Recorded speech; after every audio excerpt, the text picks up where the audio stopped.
Là, non, un peu comme une équipe et je vais mettre un tapis de chaque côté et ce sera l'équipe. On fait deux équipes? Ouais. Donc on met deux chefs d'équipe? Ouais. Ok, bah, qui va se présenter? Ok, un deuxième? Jessica? Ah non. Bah, vous essayez de faire des équipes.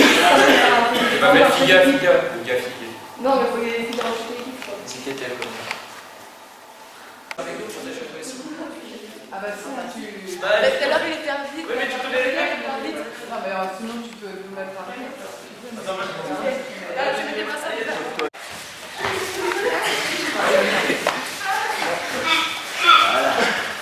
D'accord, vous venez par ici?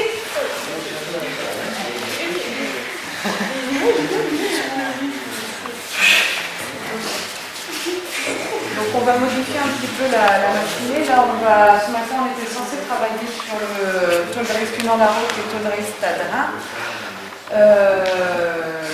Du coup, on va travailler ça, mais sous forme de combat. Donc vous allez vous mettre deux par deux. Il y aura un attaquant, un défenseur. Donc on va commencer par le fauchèvement. D'accord ? C'est le parc d'Armorique qui a construit la structure. À l'époque, le club local, le Skol de Verrières, avait beaucoup de pratiquants adultes avec des bons résultats. Ça a perduré puisque c'est devenu le centre du Gouren, la maison du Gouren, les formations fédérales, arbitres, moniteurs, etc. s'y tiennent. Et les lutteurs se sont accaparés les lieux en quelque sorte. Donc ça perdure et ça devrait, j'espère, perdurer. Depuis 84 que le centre existe, oui. Il a même été l'opportunité pour mettre sur pied des stages internationaux, qui ont amené la création de la Fédération internationale de lutte celtique. Comment se porte le Gouren en Bretagne? Jamais aussi bien qu'on le voudrait, déjà. Et puis,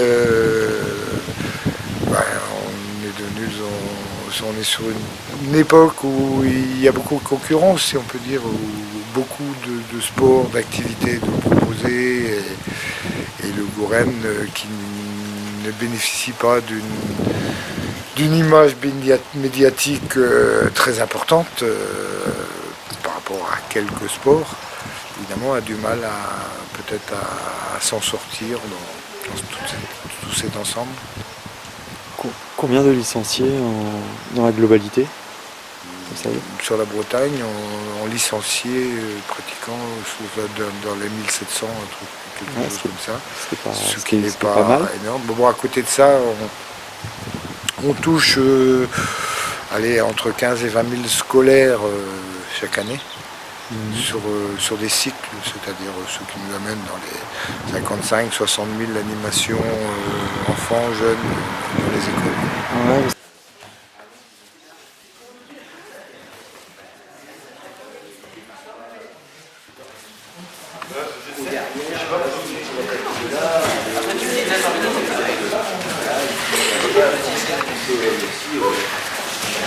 Oui, personnellement, oui, parce qu'en fait, moi j'ai fait aussi toutes mes formations ici.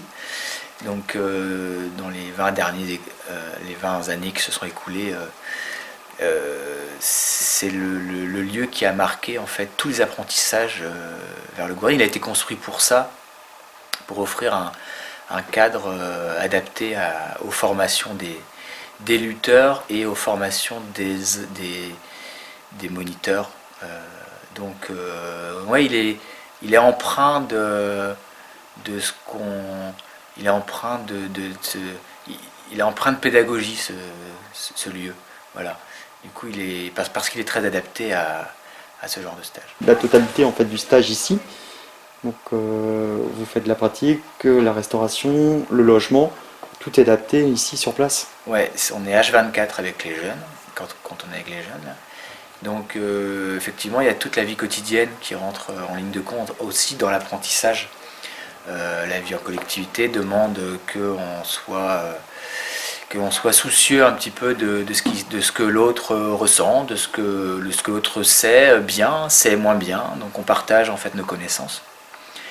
Et donc tant sur le Palen, en Gourenne, qu'en salle de cours ici pour la théorie, que sur les moments de vie quotidienne en fait. Donc les temps de repas, les temps de travail entre les cours, les temps passés dans les dortoirs, où là aussi il se passe des choses derrière notre dos, et ces temps-là ils sont aussi importants que les temps qu'on passe aux apprentissages réels, quoi.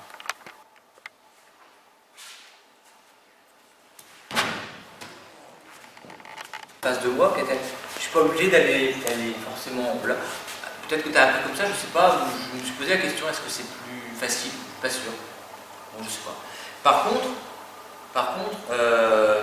sur le fauchage avant notamment, si vous faites pas, j'ai pas besoin de quelqu'un là, si vous faites pas la rotation, donc le regard qui va engager la tête, donc les épaules et donc le partenaire, parce que l'autre il est face au tapis au départ. Son corps il faut qu'il fasse ça. Il faut que vous lui imprimez une rotation. Donc si vous ne la faites pas vous-même, il y a le défaut de presque tout le monde, fauchage avant, je suis comme ça, et en fait je regarde l'endroit où je fais tomber. Ben non, pas sur le fauchage avant. Toi le dreist à rock, il y a la rotation. On regarde derrière, on regarde plus l'endroit où on fait tomber, et ça va tout seul après.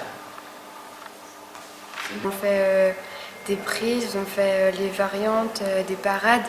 Enfin, ça nous améliore dans la prise et par exemple en combat, si quelqu'un nous fait cette prise-là, on saura ce qu'on peut faire contre pour surpasser l'autre. Voilà, et aussi il nous aide à trouver nos mots et à nous aider, à nous dire comment parler, comment transmettre les prises. Parce que nous, on aidera les professeurs plus tard, après l'initiateur, et c'est comment expliquer aux petits, notamment les prises, etc. Oui, adapter notre langage. Gourenne, Aberrien, vous connaissiez déjà, et si ça vous parle en tant que jeune, cet endroit-là, par rapport à l'histoire, par rapport peut-être à vos formateurs ou les gens de votre club qui sont passés ici? Ouais, moi je connaissais, j'ai déjà fait 2 stages ici. Et puis je trouve sympa, c'est un peu perdu dans le fin fond du Finistère. Et puis c'est vraiment la maison du Gourenne, il y a des affiches partout, l'histoire du Gourenne qui affiche juste là. Puis c'est sympa, t'es entre amis de club et d'autres clubs. Celui-là, vous le retrouvez ailleurs en Bretagne ou il est unique? Oui, il est unique. Il est unique, il n'y en a pas d'autres. C'est Berrien.